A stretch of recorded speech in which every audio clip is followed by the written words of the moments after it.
जगत जागर नाथ आज्ञा। अच्छा जदि जगत जागर नाथ ताहले ये 24 26 27 जो संहार हवा कथा कहउछन्ते आपण काहे की करउछन्ते से आज्ञा ये जो संहार हवा कथा कहउछन्ते भूमिकंपे जिबे बन्या बात्या रे जिबे रौद्र तापर जिबे ताल से तो जगतर नाथ से रक्षा करिवे से काहे की एमिति विपद करिया को चाहुछन्ते एबे पृथ्वी जेते बेले पाप पंकरे बुड़ी जीवो सेते बेले भगवान भक्त मान को रक्षा करबा पाई पापी मान को विनाश करबा पाई अवतार लाभ करती। तेणु संस्कृत भगवत गीतार व्यासदेव लिखिले परित्राणाय साधूना विनाशाय तो दुष्कृतम धर्म संस्थापनार्थाय संभवामि जुगे जुगे परित्राणाय साधूना साधु मान को उद्धार करबा पाई पापी मान दुष्कृत अर्थात पापी लोक को विनाश करने प्रति जुगरे अवतार ग्रहण करे तेणी कली जुगरे जो कली पाप भार बढ़ी बढ़ी जाऊँगी सेटा को विनाश करने पापी की ध्वंस करने मु अवतार नेबी तेणु भगवान अवतार हेबे ताले कली जुगरे से कौ रूप में आसबे आज्ञा ये कली जुगरे से कौ रूप में आसबे ये कली जुगरे तेर अवतार हेबी आउ तीन अवतार गोपने खेलीबी भगवान कहले ये अच्युतानंद अच्युत को भगवान निराकार कहते कहले ये कली जुगरे मु 13टा अवतार हेबी सत्य जुगरे 5टा अवतार होती मत्स्य कश्यप बराह बामन नृसिंह सत्य जुगरे 5टा अवतार होती ये कली जुगरे मु 16टा अवतार रु 3टा अवतार लोकों देहरे खेली आउ 13 थर मु अवतार हेबी चैतन्य को ठारू अनादि पर्यंत से 13टा अवतार है चैतन्य प्रथम अवतार है शेष अवतार है अनादि ये मध्य आउ सब 11टा अवतार रही ये 13टा अवतार ये कली जुगरे 13 अवतार है आउ 3 अवतार गोपने भगवान आपणकर नदिया नवद्वीप चैतन्य रूप से आपणकर कलागिरी रे वैकुंठनाथ ब्रह्मचारी रूप से आपणकर उदास जमुनाथ रूप से माधव महांती रूप से शुक्लेश्वर रे एमती विभिन्न जगार से विभिन्न अवतार होती भगवान रूप से आविर्भाव होती। अच्छा ये आपन जस्ट कहते जे प्रभु 3 रूप गुप्त खेलिए कहीं जापर मनुष्य देहरे से खेल करेंगे आउ 3 अवतार गोपने खेली कहीं जापर ना मु मनुष्य मान देहरे रही खेल मनुष्य देहरे भगवान शक्ति मिसीज जन्म होते 13 थर। अच्छा जो 13 थर जन्म होते कौ कौ रूप मनुष्य रूप कौन कौन चैतन्य जड़े आज्ञा आपणकर वैकुंठनाथ ब्रह्मचारी जड़े उदास जमुनाथ जड़े माधव महांती जड़े एमती सब अवतार। अच्छा ताले जो कल्की जुग जोटा कहते कली कल्की रूप जोटा सेटा कौ रूप में आसो कल्की रूपटा ताले कौन आम कल्की रूप क्या कहवा कल्की क्या कहवा आज्ञा अच्युतानंद मालिकार जहाँ प्रमाण मिली आज्ञा भगवान अनादि नाम धारण करी कल्की अवतार जन्मलाभ करेंगे आज्ञा अनादि नाम को धर नाटा अनादि शेष अवतार आज्ञा। अच्छा कल्की जो आम कहूचे ये आम जिते चित्र देखुचे फोटो देखुचे प्रभु घोड़ा उपरे बसिक हाथ में गोटे खंडा धरिकी बसचंती केते राक्षस मुद्रारे मध्य अच्छा ये जो भावना जो जो प्रभु को कल्कीर जो रूपटा को ये जो दर्शन आमर लोक मैंने साधारण जनसाधारण ताको जो रूप दौरान सेटा केते दूर सत ताले प्रभु कल्की रूपटा कौन कौ प्रकार होता दरकार कहूँ भगवान कौन से रूपरे नथांती आज्ञा रूपरेख नाही ये शून्य दे भगवान कौन से रूपरेख नाही से सब रूप हो पारती सी घोड़ा हो पारे से षंड हो पारे से बाछुरी हो पारे से मनीष हो पारे से बाघ हो पारे से भालू हो पारे से सब रूप हो पारे एमती निर्दिष्ट किसी रूपरेख भगवान ना मनीष मनीष देहर जन्म लाभ कर स्त्री लोक देहर भगवान जन्म लाभ कर आज्ञा मनुष्य देहर मनुष्य जन्म लाभ करे ଆଜ୍ଞା ଆପଣଙ୍କର ଯୋଉ ପୁରାଣ ମାନଙ୍କର ଯୋଉ ଭ୍ରମ ଦିଆହେଇଛି ଏ ମଣିଷର ମରିଗଲେ ଏଇଟା ଗଧ ହେଇକି ଜନ୍ମ ହବ, ଆଜ୍ଞା ମଣିଷ ମଲା ସେଇଟା ବିଲୁଆ ହେଇକି ଜନ୍ମ ହବ, ଏଇଟା କୁକୁର ହେଇକି ଜନ୍ମ ହବ, ଏଇ ଯୋଉଗୁଡ଼ା ସବୁ ଲେଖିଛନ୍ତି ଅନ୍ୟ କେତେକ ଲେଖା। ଗୋଟେ ଉଦାହରଣ ମୁଁ ଆପଣଙ୍କୁ ଦେବି। ଋତୁସ୍ନାତା ତୁଜା ଭାର୍ଯ୍ୟା ଭର୍ତ୍ତାର ଚବମ୍ନ୍ୟତେ ମୃତେ ଶୋନି ସୁକରିତ ଗର୍ଦ୍ଧଭୀତ ପୁନଃ ପୁନଃ। ଗୋଟେ ଉଦାହରଣ ମୁଁ ଦେବି ଆପଣମାନଙ୍କୁ ଯେ ବହିଟା ପୁଣି ଆଜ୍ଞା କଣ ସଂହିତା, ଆଜ୍ଞା ବୁଝିଲେ? ଆଜ୍ଞା ମାନେ କେମିତି ଗୋଟେ ପଦଟା ଆପଣ ଦେଖନ୍ତୁ, ହଁ ଋତୁସ୍ନାତା ତୁଜା ଭାର୍ଯ୍ୟା ଭର୍ତ୍ତାର ଚବମ୍ନ୍ୟତେ। ଆଜ୍ଞା କୌଣସି ଋତୁମତୀ ସ୍ତ୍ରୀ ଆଜ୍ଞା ଭର୍ତ୍ତା ତ ତା ସ୍ୱାମୀର ହଁ ଯଦି ବୋଲ ନ ମାନିଲା, ହଁ ସ୍ୱାମୀ କଥାରେ ଯଦି ନ ଗଲା, ଆଜ୍ଞା ମୃତେ ଶୋନି ସୁକରିତ ଗର୍ଦ୍ଧଭୀତ ପୁନଃ ପୁନଃ। ସଂସ୍କୃତ ସାହିତ୍ୟରେ ଲେଖା ହେଇଗଲା ସେ ଲୋକଟା ସ୍ତ୍ରୀ ଲୋକଟା ମଲା ପରେ ଯେ ସ୍ୱାମୀ କଥା ନ ମାନିଲା ସେ ମୃତେ ଶୂନି ଅର୍ଥ କୁକୁରୀ ମାନେ ମାଇ କୁକୁର, ହଁ ଶୂନି ସୁକରି ଅର୍ଥ ଆପଣଙ୍କର ଏଇ ଯୋଉ ଘୁଷୁରୀ ଘୁଷୁରୀ ସୁକର ହଁ ସୁକରିତ ଗର୍ଦ୍ଧଭୀତ ପୁନଃ ପୁନଃ ସ୍ତ୍ରୀ ଗଧ ହେଇକି ଜନ୍ମ ଲାଭ କରିବ। ଆଜ୍ଞା ଆପଣ ଚିନ୍ତା କଲେ ଯୋଗା ବାସିଷ୍ଠ କାବ୍ୟରେ ବଶିଷ୍ଠ ଇଏ ଶ୍ଲୋକଟାକୁ ପୁରା ଖଣ୍ଡନ କରିଦେଲେ ଯେ ଧାନ ବୁଣିଲେ ଧାନ ଗଛ ଉଠିବ, ମାଣ୍ଡିଆ ହବନି। ଆଜ୍ଞା କଖାରୁ ମଞ୍ଜି ପୋତିଲେ ସେ କେବେ ଭେଣ୍ଡି ଫଳିବନି, ଆଜ୍ଞା ଭେଣ୍ଡି ମଞ୍ଜି ପୋତିଲେ କେବେ କଖାରୁ ସିଏ ହବନି। ତେଣୁ ମଣିଷ ମଲେ ମଣିଷ ହେଇକି ଜନ୍ମ ଲାଭ କରିବ, ଆଜ୍ଞା ବୁଝିଲେ? ବଶିଷ୍ଠ ଯୋଗ ବାସିଷ୍ଠରେ ପ୍ରମାଣ କରି କହିଲେ ଯେ ମଣିଷ ମଲେ ମଣିଷ ହେଇକି ଜନ୍ମ ଲାଭ କରିବ, ସେ ଅନ୍ୟ କୌଣସି ଜନ୍ମ ଲାଭ ହବନି। ଏଇ ଯୋଉ ଶ୍ଲୋକ ଗୁଡ଼ାକ ଲୋକମାନଙ୍କୁ ଭ୍ରମ ଆଣିବା ପାଇଁ ଯୋଉ ଲେଖିଲେ ମୃତେ ଶୂନି ସୁକରିତ ଗର୍ଦ୍ଧଭୀତ ପୁନଃ ପୁନଃ, ମରିଗଲା ପରେ ସେ ସ୍ତ୍ରୀ ଲୋକଟା ମାନେ କୁକୁରୀ ହେଇକି ଜନ୍ମ ଲାଭ କରିବ, ନହେଲେ ଶୁକର ହେଇକି ଜନ୍ମ ଲାଭ କରିବ, ନହେଲେ ଗଧୁଣ ହେଇକି ଜନ୍ମ ଲାଭ କରିବ। ଭୁଲ ଆଜ୍ଞା, ଏଗୁଡ଼ାକ କେବେ ଆପଣ ବିଶ୍ୱାସ କରିବେନି। ଯୋଗା ବାସିଷ୍ଠ କାବ୍ୟ ହେଉଛି ଯେ ବାଲ୍ମୀକିଙ୍କର, ଯୋଗା ବାସିଷ୍ଠ ବଶିଷ୍ଠଙ୍କର ବହୁତ ଲେଖା ଅଛି, କିନ୍ତୁ ସମସ୍ତେ ପ୍ରମାଣ କରିଛନ୍ତି ମଣିଷ ମଲେ ମଣିଷ ହବ, ମଣିଷ ଅନ୍ୟ କୌଣସି ଜନ୍ମ ଲାଭ କରିପାରିବ ନାହିଁ। କିନ୍ତୁ ସେ ମାନେ ଛୋଟ ଲୋକ ହେଇପାରେ, ବଡ଼ ଲୋକ ହେଇପାରେ। ତାହେଲେ କଳ୍କି କ'ଣ ଶୂନ୍ୟରେ ଅଛନ୍ତି? କଳି ମଣିଷ ହେଇକି ଜନ୍ମ ଲାଭ କରିବେ, ଆଜ୍ଞା ସେ 13 ଥର ମଣିଷ ଅବତାର ହେଇକି ଜନ୍ମ ଲାଭ କରିବେ। ତାହେଲେ ଏବେ ଯୋଉ ଚାଲିଛି ତାଙ୍କର କୋଉ ଅବତାର ଚାଲିଛି? 13 ଅବତାର ବର୍ତ୍ତମାନ ଚାଲିଛି। 13 ଅବତାର ଚାଲିବ, ଆଜ୍ଞା, ଶେଷ ୟା ମାନେ ଶେଷ ଅବତାର ଶେଷ ଚାଲିବ। ଅବତାର ଏଇଟା। ତାହେଲେ ସିଏ ଯଦି ଜନ୍ମ ହେଇଛନ୍ତି ନା ହେବେ? ଜନ୍ମ ହେଇସାରିଲେଣି ଆଜ୍ଞା। ଜନ୍ମ ହେଇସାରିଲେଣି। ତାହେଲେ ବହୁତଟେ ଆମେ ଜାଣିବାକୁ ଚାହୁଁଛୁ ଯେ ପ୍ରଭୁ ଯଦି ଜନ୍ମ ହେଇସାରିଲେଣି ତାହେଲେ ଜନସାଧାରଣ ଜାଣିବେ କେମିତି ସେ ଜନ୍ମ ହେଇସାରିଲେଣି ବୋଲି? ଅଚ୍ୟୁତାନନ୍ଦ ଗୋଟେ ପ୍ରମାଣ କରିଛନ୍ତି, ଯିଏ ଯାଜପୁର ନଗରରେ ସୁଧର୍ମା ସଭା କରିବ, ସୁଧର୍ମା ସଭା କରିବ ଜାଣିବ ସେ ଭଗବାନ ବୋଲି। ଯାଜପୁର ନଗରୀ ଯିଏ ସୁଧର୍ମା ସଭା କରିବ ଆଜ୍ଞା ଜାଣିବ ସେ କଳ୍କି ରୂପ ଭଗବାନ। ଆଜ୍ଞା, ଯାଜପୁର ଠାରେ ବିରଜା ମନ୍ଦିର ନିକଟରେ ସେ ଜନ୍ମ ଲାଭ କରିଥିବେ ଏବଂ ସେ ସୁଧର୍ମା ସଭା କରିଥିବେ, ତାଙ୍କୁ ଭଗବାନ ବୋଲି କହିବେ। କିନ୍ତୁ ଆମେ ଜାଣିଛୁ ଯେ ଆପଣଙ୍କର କୁଆଖିଆ ସେପଟେ ଗୋଟେ ଗାଁ ଅଛି, ସେ ଗାଁରେ ମାଧବ ମହାନ୍ତି ବୋଲି ଜଣେ ଜନ୍ମ ଲାଭ କରିଥିଲେ। ଜନମ ଲଭିବେ ସବୁ ପ୍ରଭୁ ସତ୍ୟବତୀପୁରେ, ବିରଜା ମଣ୍ଡଳ ସମ୍ବଳର ଯାଜପୁରେ। ମାତା ନାମ ଗୟାମଣି ପିତା ବିଦ୍ୟାଧର, ଜନମ ଲଭିବେ ପ୍ରଭୁ ଅଙ୍ଗୀ ବୃକ୍ଷଠାର। ସ୍ୱଧର୍ମ ମହାସଭାକୁ କରିବେ ନିର୍ମାଣ, ପରେ ସୁଧର୍ମା ମହାସଭା ନାମ। ମାଧବ ଦାସ ଆପଣଙ୍କର ସୁଧରା ମହାସଭା ଗଠନ କରିଥିଲେ। ସୁଧରା ମହାସଭାର ପ୍ରତିଷ୍ଠାତା ସିଏ। ଯାଜପୁରରେ ସେ ମଧ୍ୟ ସଭା କରିଥିଲେ। ମୁଁ ସେ ସଭାରେ ମଧ୍ୟ ଉପସ୍ଥିତ ଥିଲି।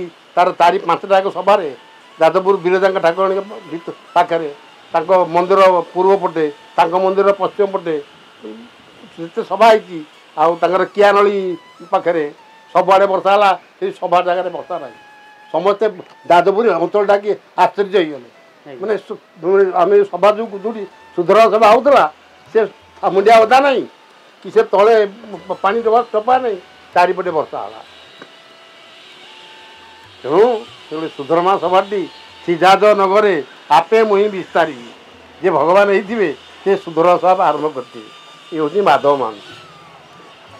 ସେ ଚାଲିଗଲେଣି ଆଜ୍ଞା, ତାଙ୍କର ମୁଁ ଶିଷ୍ୟ ଥିଲି।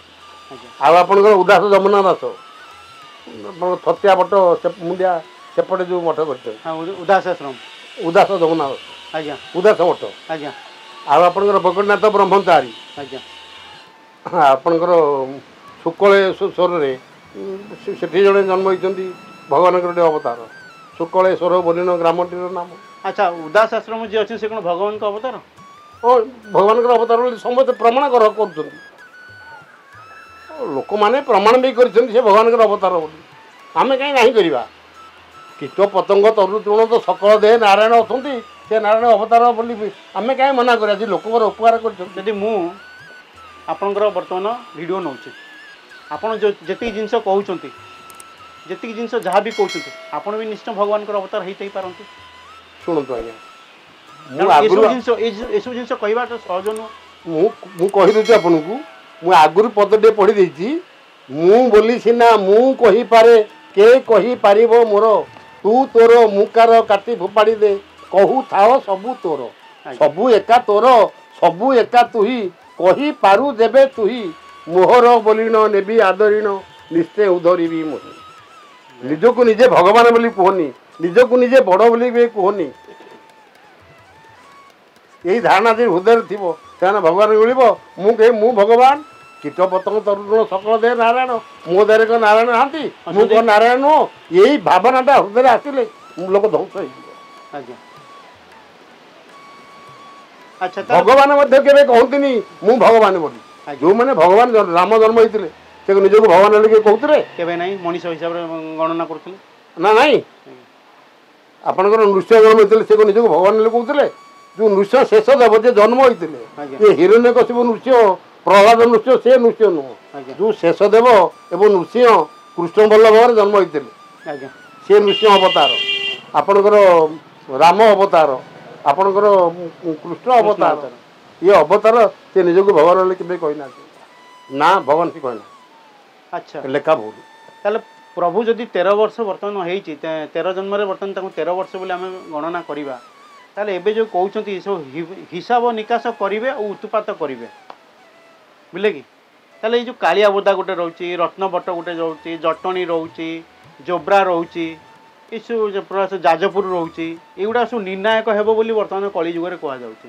କାଳିଆ ବୋଦା ଗୋଟେ ହେବ ନିର୍ଣ୍ଣାୟକ ରତ୍ନବଟ ହେବ ଗୋଟେ ନିର୍ଣ୍ଣାୟକ ପ୍ଲସ୍ ଜୋବ୍ରା ଗୋଟେ ହେବ ନିର୍ଣ୍ଣାୟକ ଜଟଣୀ ମଧ୍ୟ କିଛି କହୁଛନ୍ତି ଜଟଣୀ ମଧ୍ୟ ହେବ ନିର୍ଣ୍ଣାୟକ ଜଟଣୀରେ ରକ୍ତପାତ ସୁଅ ଛୁଟିବ ଏଇ ଜିନିସଟା କ'ଣ ଆଜ୍ଞା ମାନେ କାଳିଆ ବୋଦାଟାକୁ କ'ଣ ସମ୍ବୋଧନ କାହିଁକି କାଳିଆ ବୋଦାଟାକୁ ସମ୍ବୋଧନ କରୁଛନ୍ତି ଅନ୍ୟ ବିଶ୍ୱଯୁଦ୍ଧ ଯେତେବେଳେ ଆରମ୍ଭ ହେବ ଆଜ୍ଞା 2026 ମସିହାରେ ଜୋବ୍ରା ଠାରୁ ଜଟଣୀ ଏହା ମଧ୍ୟ ଗୋଳ ଲାଗିବେ ପୁଣି ରାମଚନ୍ଦ୍ରରେ ଦତେ ଫଟାଇ ଦେବେ ଧରଣୀ କୋଣାର୍କରେ ଯେ ଆଉ କେଶ ହିବ ବା ଯୁଦ୍ଧର ଦାଉ ଦତେ ହାଣି ଦେବେ ଚାହୁଁ ଚାହୁଁ ଏହା ଯେଉଁ ଲେଖା ହେଇଛି ଆପଣଙ୍କର କଟକ କୁହନ୍ତୁ ଚୌଦ୍ୱାର କୁହନ୍ତୁ ଜଟଣୀ କୁହନ୍ତୁ କୋଣାର୍କ କୁହନ୍ତୁ ଏଇଠି ଠାବେ ଠାବେ ଯୁଦ୍ଧ ଲାଗିବ ମୁସଲମାନ ମାନେ ଜଳପଥରେ ଏପଟେ ଆସି ଆପଣଙ୍କର କୋଣାର୍କଠି ଇଏ ଯାଉ ଚନ୍ଦ୍ରଭାଗା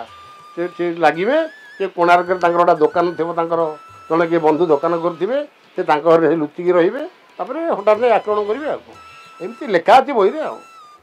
ଆଚ୍ଛା କାଳିଆ ବୋଦାଟାକୁ କାହିଁକି ସେମାନେ ସବୁବେଳେ ସମ୍ବୋଧନ କରୁଛନ୍ତି ଆଜ୍ଞା କାଳିଆ ବୋଦାକୁ କାହିଁକି ସମ୍ବୋଧନ କରୁଛନ୍ତି?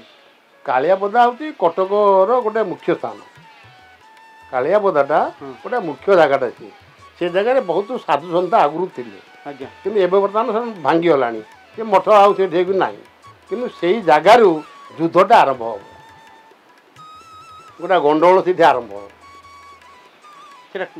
ସେଟା କ'ଣ ସମୟ ଆସିଲାଣି ସେ ସମୟ ଆସିଲାଣି ହଁ ଏଇ 3 ବର୍ଷ ଭିତରେ କଥା ତ ହେଇଯାଇପାରେ ହବ ତା ପାରେ କାହିଁ ଗୋଟେ ପାରେ ନାହିଁ ଅଚ୍ୟୁତାନନ୍ଦ ମାଳିକାର ଆଉ ସନ୍ଦେହ କିଛି କରନ୍ତୁନି।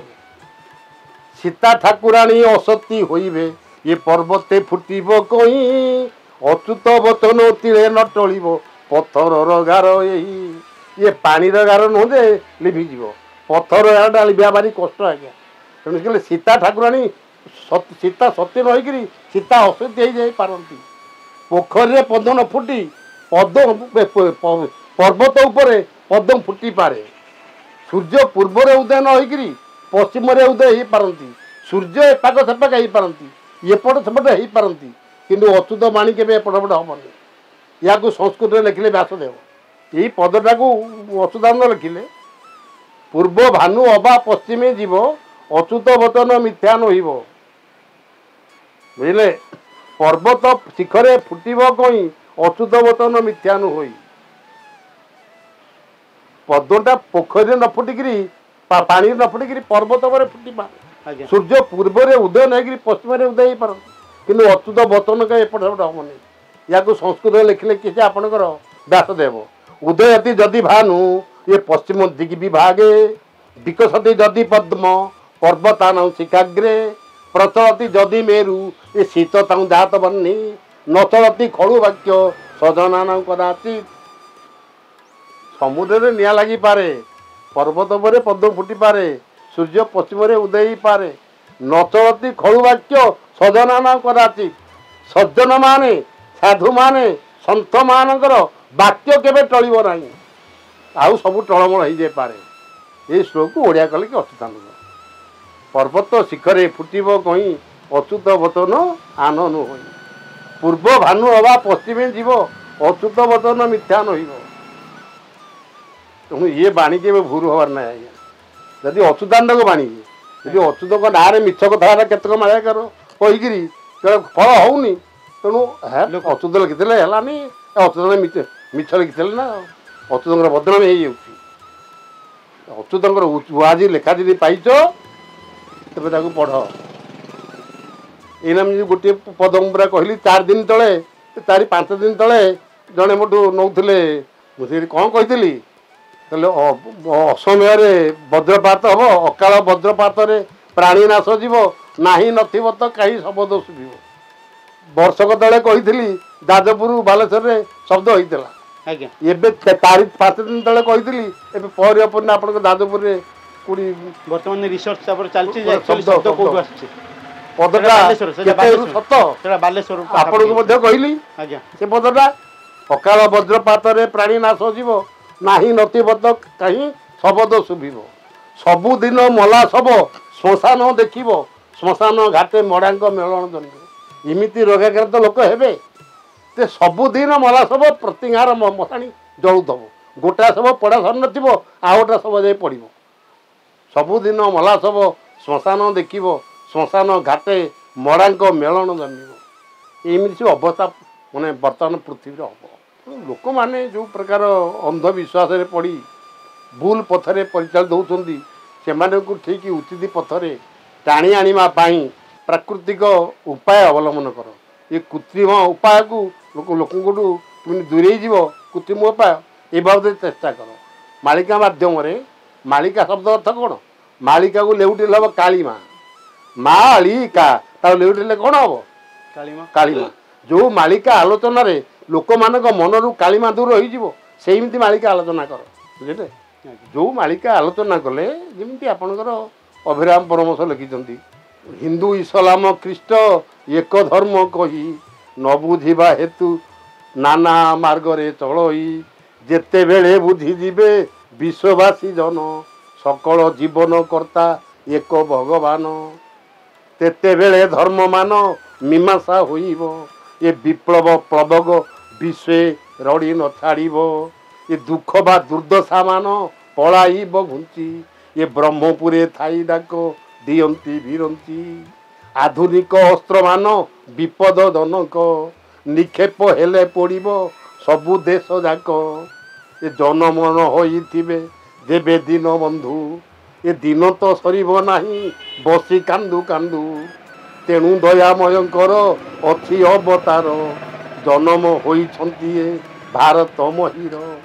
ସେ ବେଳକାଳ ଜାଣି ଆତ୍ମା କରିବେ ପ୍ରକାଶ, ଚିନ୍ମୟ ମନ୍ତ୍ରରେ ଏ ଜଡ଼ ଯନ୍ତ୍ରମାନ ଧ୍ୱଂସ। ଅଚ୍ୟୁତାନନ୍ଦ କହିଲେ ନଥିବ ବାବୁରେ ଆଉ ବିଦ୍ୟୁତ କରଣ, ଏ ଘରେ ଘରେ ଜଳୁଥିବ ଦିବି ଲଣ୍ଠନ। ଏ ବିଜୁଳି ବତୀ ଆଉ ରଖିବ କ'ଣ? ଏ ଆଧୁନିକ ଯୁଗରେ ବିଜୁଳି ବତୀ ରହିବନି? ନଥିବ। ପୁରା କହିଲି ନଥିବ ବାବୁରେ ଆଉ ବିଦ୍ୟୁତ କରଣ, ଘରେ ଘରେ ଜଳୁଥିବ ଦିବି ଲଣ୍ଠନ। ବୁଝିଲ? ରେଡିଓ ବେତାର ଯନ୍ତ୍ର ଉଭାଇଣ ଯିବ, आगुआ खबर देवाकू ये विज्ञान नथिब लोक मान आगुआ खबर देवाई ये जो टीवी बुझे रेडियो ये रेडियो एगुड़ा किसी नथिब जीवे सब कुआडे आज्ञा जीवे सब कुआडे से आपड़ जहाँ बुझे सृष्टि ध्वंस है बेलू किमिति अवस्था सृष्टि मु कहीं लोक लोक मान कहि लोक मैंने शास्त्र पढ़ु बही लिखला जन्म न होइथिबे जेबे दिन बंधु दिन तो सरीब नाही बसी कांदू कांदू इमिति अवस्था हम यदि भगवान जन्म न होइथिबे भक्त मान रक्षा किए कर परित्राणाय साधु ना साधु मान परित्राण करने भगवान जन्म लाभ होती तेणु जन्म हो तेणु दयामय अच्छी अवतार जन्म होइथिबे ये भारत महिर बेल काल जानी सब काम से करेंगे तेणु आपण मानकर जो विश्वास अच्छी ईश्वर कई जड़े अच्छा से विश्वास आपण माति जातु से नाम को जपतु ताले जो विपद मान सब आसूची 24 रु 27 भितर ताले जनसाधारण को तो आप जहाँ कहले पूरा निराट सत्य घटना कहते जेहेतु मालिका को आम समस्ते विश्वास करुचे कथा भी निश्चय आम विश्वास करवा जदि आम कथा को विश्वास करा ताले निपात हम ताले निपात उद्धार हाँपाई प्रभु तो किसी बाट रखि थे कहली पर आज्ञा गोटे कथा आपणकर शिशुवंत लिखिं गोटे सुंदर बाट आपण मैंने लिखिं जिते बड़े समुद्र उछुली आसो पानी खंडगिरी पाद से लगे ଆପଣ ସେଟା କେତେ କେମିତି ଉଦ୍ଧାର ହେବେ ଏ ପୁରୀ ତ ବୁଡ଼ିବ ଆପଣ ବ୍ରହ୍ମଗିରି ପୁରୀ ଏ ଏରିଆ ଭୂଷଣ୍ଡପୁର ନୀଳାଗିରି ପରେ ସବୁ ବୁଡ଼ିଯିବ ତାହେଲେ ଏ ଭିତରେ କେହି ଭକ୍ତ ନାହାନ୍ତି ସେ କେମିତି ରକ୍ଷା ପାଇବେ ସେ କହିଲେ ଉନ୍ମତ୍ତ ସାଗର ହେବ ବଳିଆର ଖଣ୍ଡଗିରି ଦେଖିଯିବ ପର୍ବତ ପରାୟ ଏ ସମୁଦ୍ର ରାଜା ସାଗର ବାହି ଆସିବ ଭକତ ଶକତ ହୋଇ ବସିଥିବ ବେନି ପାଶେ ଜଳ ଯିବ ଶ୍ରୀରାମ ତାରକ ବ୍ରହ୍ମ ଏକାକ୍ଷର जेहू जन जानी राम तारक ब्रह्मज्ञाक्षर मंत्र को जी जानी ता दीपटे सीना जल जीव ता देह जल स्पर्श कर लिखिले जी मालिका लिखिं से प्रमाण कर भकत सकत हो बसी बेनी पासे जल जीव श्रीराम तारक ब्रह्म एकाक्षर जेहू जन जानी मंत्र अभिशप्त हो एकाले जंत्र आउ नकाट श्रीराम तारक ब्रह्म एकाक्षर मंत्र सीना ही रपणकर जंत्र मंत्र आ कि रही आपणकर ये जंत्र भी नष्ट होपण आ कि भिडियो चैनल करनी छाड़िया ये जंत्र आप नष्ट हो रेडियो बेतार जंत्र नष्ट हो पूरा कि रही आगुआ खबर देवाक विज्ञान नथिबो बाबरे आ विद्युतकरण घरे घरे जलुव डिबी लंठन आ 2 वर्ष पर आप देखा पाइबे लोक मैंने घरे डिबिया लंठन लौटब मुआ को लिखिनी लिखी आपंकर पंचसखा अच्युतानंद बलराम दास जगन्नाथ दास शिशु अनंत जशवंत दास ये सब लिखी आम कौन कहवा आपणकर मालिका जहाँ कही सत कही ये घटना सत निश्चय हो अच्छा ताहले दर्शक मैंने ये वीडियो को देखला पर बर्तमान उत्कंठा बढ़ीज जे राम तारक मंत्र आ ब्रह्म एकाक्षर ये दुईटा जिनस से घोषिया चेष्टा करें कारण बंचिया तो समस्त लोभ अच्छे तेणु से केमती जिनस दुईटा पाइपर राम तारक मंत्र कौन आ ब्रह्म एकाक्षर कौन समस्त भगवत गीता पढ़ुं गीतार गोटे श्लोक अच्छी ओम एकाक्षर ब्रह्मन् ज स्मरण मामनुस्मरान स प्रयाति तेदन देह सदाति परमा गति गीता पढ़ुं समस्ते आज्ञा ओम एकाक्षर नहीं कि ओम एकाक्षर ब्रह्मन् ज प्रजाति तेजन देह ओम अक्षरटा हूँ ब्रह्म एकाक्षर आज्ञा अ उ म मिसिले ओम उच्चारण हुए मनीष यदि ओम उच्चारण कला गोटे लोकर गैस्ट्रिक गोटे छोटिया प्रमाण करूँ से कौन सी औषध खाया दरकार ना सका उठिकी 10-20 थर ओ एमती करूँ 15 दिन चेष्टा कर तार गैस्ट्रिक रोचे देखा 10 वर्ष भी आसिक जदि ये खाली ओ अक्षर उच्चारण न कले कले जी पलौची रोग तो हरण करने ब्रह्म एकाक्षर प्रत्येक रोगपाई ये हूँ अमोघ अस्त्र गीता लिखला ना ओम एकाक्षर ब्रह्मन् ज प्रजाति तेजन देह सदाति परमा गति किमिति ओमटा हूँ ब्रह्म एकाक्षर କିନ୍ତୁ ରାମ ତାରକ ମନ୍ତ୍ରଟା ହେଉଛି ଅଲଗା। ଓମ୍ ଆଦି ରାମଉ ଅନାଦି ରାମଉ ତତ୍ତ୍ୱ ନିରଞ୍ଜନ ତାରକ ରାମଉ ଓମ୍ ଜ୍ୟୋତି ରାମଉ ଅଜ୍ୟୋତି ରାମଉ ଶୂନ୍ୟ ନିରଞ୍ଜନ ତାରକ ରାମ ଓମ୍ ଗତି ରାମଉ ଅଗତି ରାମଉ କୃଷ୍ଣ ନିରଞ୍ଜନ ତାରକ ରାମ ଓମ୍ କାଶୀ କ୍ଷେତ୍ରେ ବାରାଣସୀ ସ୍ଥାନ ରାମେ ରାମ ଜୁରାମେ ରାମ। ଏ ହେଉଛି ରାମ ତାରକ ମନ୍ତ୍ର। କିନ୍ତୁ ଲୋକମାନେ କ'ଣ ପଢ଼ୁଛନ୍ତି? ରାମାୟ ଓମ୍ ରାମାୟ ରାମଚନ୍ଦ୍ରାୟ ରାମ ଭଦ୍ରାୟ ବେଦୋଷେ ରଘୁନାଥାୟ ନାଥାୟ ସୀତାୟା ପତୟେ ନମ। ଏଇଟା ରାମଙ୍କର ମନ୍ତ୍ରଟା, ରାମ ତାରକ ମନ୍ତ୍ର ଏ ନୁହେଁ। ଯେଉଁ ଲୋକେ ପଢ଼ୁଛନ୍ତି ରାମ ତାରକ କହିକିରି, କିନ୍ତୁ ପ୍ରକୃତ ରାମ ତାରକ କିଏ ନୁହେଁ। ମୁଁ ଯେଉଁଟା ପଢ଼ିଲି ସେଇଟା ହେଉଛି ରାମ ତାରକ। ଆଚ୍ଛା, ଇଏ ଯେଉଁ ମନ୍ତ୍ରକୁ ଉଚ୍ଚାରଣ କରିବା ପାଇଁ କିମ୍ବା ପଢ଼ିବା ପାଇଁ ୟାର କିଛି ବିଧିବିଧାନ ଅଛି କି? କେମିତି ଯେମିତି କେଉଁ ପରିବେଶରେ କେମିତି ଠାକୁରଙ୍କୁ ଯେମିତି କୁହନ୍ତି? ଶୁଣନ୍ତୁ, ମନ୍ତ୍ରକଟା ଶବ୍ଦଟାକୁ ଲୋକେ ଅର୍ଥ ବୁଝନ୍ତିନି। ମନନାଥ ତ୍ରାୟତେ ଯତ୍ର ସହ ମନ୍ତ୍ର ଜନନାଥ ତ୍ରାୟତେ ଯତ୍ର ସହ ଯନ୍ତ୍ର ତନ ନାଥ ତ୍ରାୟତେ ଯତ୍ର ସହ ତନ୍ତ୍ର। ମନନାଥ ତ୍ରାୟତେ ରହସ ମନ୍ତ୍ର। ମନକୁ ଯେ ତ୍ରାଣ କରିପାରେ, ଯେ ଉଦ୍ଧାର କରିପାରେ, ସେଇଟା ହେଉଛି ମନ୍ତ୍ର। ଉଦାହରଣ ସ୍ୱରୂପ ଗୋଟେ ସ୍ତ୍ରୀ ଲୋକ ତା ସ୍ୱାମୀ ଅପମାନ ଦେଲା କି ମାରିଲା, ତେଣୁ ସ୍ତ୍ରୀ ଲୋକଟା ଯାଉଛି କେଉଁଠି ପୁଅକୁ ଡେଇଁ ପଡ଼ି ମରିଯିବ ବା ବିଷ ଖାଇକି ମରିଯିବ ବା ଦୌଡ଼ି ଦେଇକି ମରିଯିବା ପାଇଁ ଯାଉଛି। ଯାଉଛି କାନ୍ଦି କାନ୍ଦିକିରି ମୁଁ ଆଉ ରହିବିନି, ଆତ୍ମହତ୍ୟା କରିଦେବି। ଆଉ ଗୋଟେ ଲୋକ ତା ହାବୁଡ଼େ ପଡ଼ିଗଲା, ତ ତା ମୁହଁକୁ ଦେଖିଦେଲା, କହିଲା ଲୋକଟାକୁ କିଏ ଅପମାନ ଦେଇଛି, ସ୍ତ୍ରୀ ଲୋକଟା ବୋଧେ କିଏ ମରିଯିବାକୁ ଚାହୁଁ। ତାକୁ ପଚାରିଲା ମୋ କ'ଣ କାରଣ, ତୋ କାହିଁ ମନ ଦୁଃଖ, ସେସବୁ ଘଟଣା ବର୍ଣ୍ଣନା କଲା। ତା ସ୍ୱାମୀ ତାକୁ କେମିତି କହିଲା, ଶାଶୁ କ'ଣ କହିଲା, ଶ୍ୱଶୁର କ'ଣ କହିଲା, ତେଣୁ ଯାଉଥିଲା ସେ ଆତ୍ମହତ୍ୟା କରିବା ପାଇଁ। ସେ ଲୋକଟା ତାକୁ ଏମିତି କଥା କହିଦେଲା, ସେ ଆଉ ଆତ୍ମହତ୍ୟା କରିବା ଗଲାନି, ଆସିକି ସ୍ୱାମୀଙ୍କର ପାଦ ସେବା କଲା, ମୁଣ୍ଡିଆ ମାରିଲା, ସ୍ୱାମୀ କ୍ଷମା ପ୍ରାର୍ଥନା ମାଗିଲା। ତା ମନକୁ ଯେଉଁ ବାଣୀ ତ୍ରାଣ କରିଦେଲା, ଯେଉଁ ସେ ଲୋକଟା ଯେଉଁ କଥା କହିକିରି ୟା ମନଟାକୁ ତ୍ରାଣ କରିଦେଲା, ତାହା ହିଁ ମନ୍ତ୍ର। ମନ ନାଥ ତ୍ରାୟତ୍ରେ ତ୍ରାୟତେ ଯତ୍ର ତତ୍ର ମନ୍ତ୍ର। ମନ୍ତ୍ର ଯେ ମନକୁ ଉଦ୍ଧାର କରେ। ଯନ୍ତ୍ର ଜନନାଥ ତ୍ରାୟତେ ଯତ୍ର ସହ ଯନ୍ତ୍ର। ମଣିଷକୁ ଯିଏ ତ୍ରାଣ କରିପାରେ, ମଣିଷ ଶରୀରକୁ ଯିଏ ତ୍ରାଣ କରିପାରେ। ଆପଣଙ୍କର ଔଷଧ, ଶରୀରରେ କିଛି ରୋଗ ହେଲା, ଔଷଧ କିଛି ଖାଇଦେଲେ ନା ନାହିଁ? ଆଜ୍ଞା, ସେଇଟା ହେଉଛି ଆପଣଙ୍କ ଯନ୍ତ୍ର। ତନ୍ତ୍ର ତନ ନାଥ ତ୍ରାୟତେ ଯତ୍ର ସହ ତନ୍ତ୍ର। ତନ ଅର୍ଥ ତନୁ ବା ଶରୀର। ଶରୀରକୁ ଯିଏ ତ୍ରାଣ କରିପାରିଲା ସେ ହେଉଛି ତନ୍ତ୍ର। ଇଏ ହେଉଛି ମନ୍ତ୍ର, ଯନ୍ତ୍ର, ତନ୍ତ୍ର। ଏଇ ଯେଉଁ କିମିଆ କିଏ କରିଦେଉଛି, କିଏ ଲେମ୍ବୁଟାକୁ ଟଙ୍କା କରି ପକାଉଛି, କିଏ ଟଙ୍କାକୁ ଲେମ୍ବୁ କରି ପକାଉଛି, ଏଗୁଡ଼ାକ ମନ୍ତ୍ର ନୁହଁ ଆଜ୍ଞା।